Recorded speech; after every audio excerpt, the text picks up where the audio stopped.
Hello, hello, physics.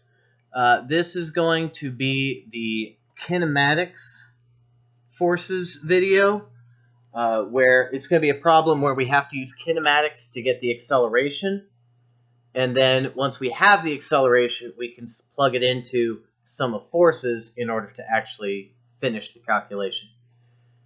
Now, that can go the other way. I could give you a force problem and ask you for the distance traveled, and you would use forces to determine the acceleration, and then once you have the acceleration, you can plug into kinematics in order to get your final distance. So bear in mind, this could go in either direction. The problem we're working today is specifically using kinematics in order to get to forces. So this is going to be problem 10 out of the end of the chapter homework, or end of the chapter questions, from page 111. So if you want to go ahead and pull that up, pause this so you can do that. I'm going to pause this, put some of the information on the board, and then we can go from there.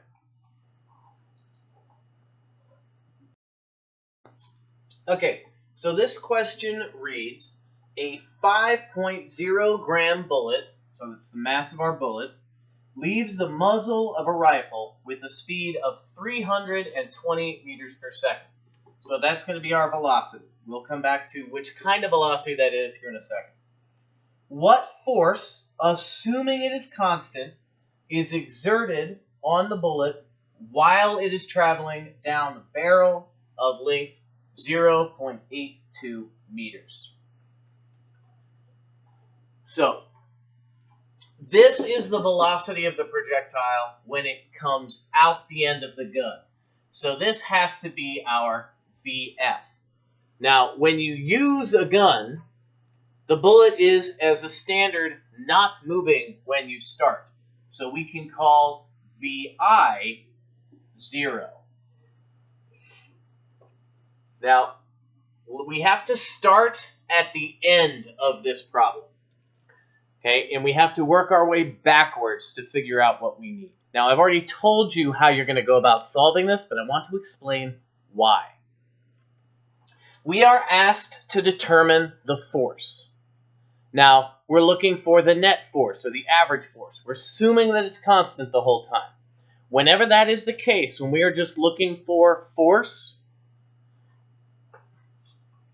then we use Newton's second law, which says that force is equal to the mass the force is acting on times the acceleration the object experiences. So we want this, we're given this, we have to have this. So we need to use kinematics to find A. Now, it should be pretty obvious when this is what you're doing, because you're going to have a bunch of kinematic values that you just don't need for a normal force problem. So that's going to be your first tip-off. This is a kinematics problem to some extent. So we need to find A using kinematics. We already have M, but we need to put M in kilograms because it is currently in grams. So we'll have to divide this by 1,000 to get it into kilograms.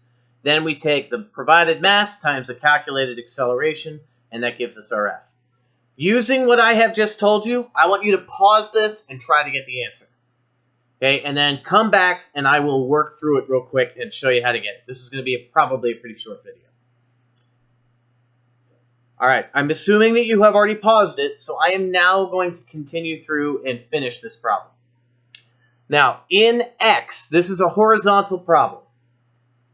Okay, because you don't usually fire a gun up into the air. We're assuming that we're firing horizontally. So if we fire horizontally, and we know our final velocity, we know our initial velocity, and we know the distance traveled. We do not know t. But what we need is A. So A is present in all three of these equations, but t is present in two of them. So we can't find t without A. It's not possible because A is present in all three. So we have to use the second equation to solve this problem. So we're going to solve this equation for A, which will be final velocity squared minus the initial velocity squared divided by 2 times s. And that will give us our acceleration. Now, here's where that rounding issue comes up. It's better to plug all of this into the calculator at once. So we know that this is A. So then what we can do is we can plug this in for A in our equation. And so we get that F is equal to M over 1,000, because our mass is in grams currently, times VF, which is 320 squared, minus 0, divided by, and this is going to have to be in parentheses, 2 times S, which is 0.82 meters. So if we plug this in like this, we can get our answer in just one step. Now, you do not have to do this, but it will eliminate some rounding error, and it can help you out in the long run, making sure that you're getting the same answer as everybody by having minimal rounding. So one more time, I divided by 1,000 because my mass is in grams and it needs to be in kilograms. Now, you do not have to do this here. You could do the conversion up here to begin with, and then you just plug in m. You don't need the divided by 1,000. So you take m times, all of this, according to this equation, is A. So m times A gives us our force. VF is the 320. It needs to be squared. Minus 0. So it doesn't, 0 squared is just 0, so we can drop that squared. Divided by, and in parentheses, 2 times S. S is the 0.28, or I'm dyslexic, 0.82, and then just plug and chug from there. So I'll go grab a calculator, plug this all in, and I will be right back.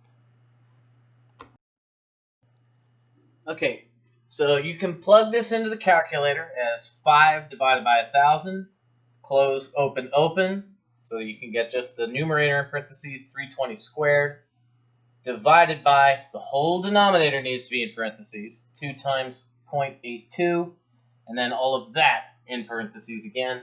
Hit equals, it gives you 312, so 312 newtons, but sig fig says we can only have 2 sig figs in our answer.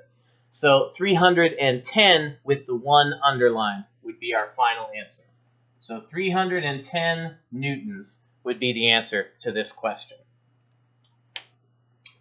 If this video is not very clear, or if you feel like you need more examples of this, shoot me an email, let me know, or tell me in class today, since you're coming in to work on the lab today.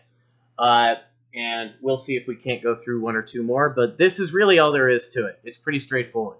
Now, if you struggled with kinematics, you're probably going to struggle with these. But these are usually going to be one-dimensional kinematics problems, not two-dimensional kinematics problems. So that should help. So that's it for this video, and I will talk to you guys later.